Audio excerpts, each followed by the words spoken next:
7 वर्षाच्या शबरी माता आठवण करून द्यायची महाराज. 7 वर्षाची शबरी माता वाट पाहते महाराज.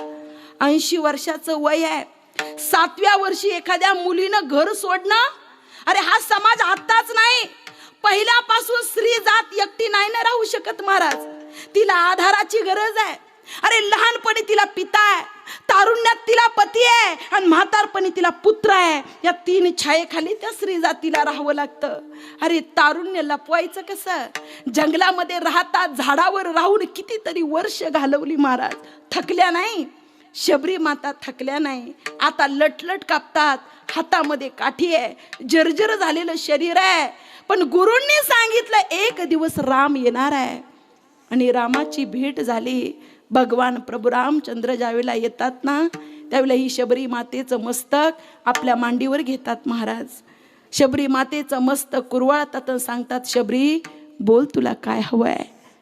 शबरी माता बोलते, देवा अरे जे आपले लोक कधी साथ सोडतील सांगता येत नाही ना. ज्यांना आपण आपले म्हणतो ना महाराज, ते कधी साथ सोडतील काही सांगता येत नाही. पण देवाला आपलं म्हणलं का तो लेट का होईना सातत्यानं मागे पुढे उभा राही सांभाळीत.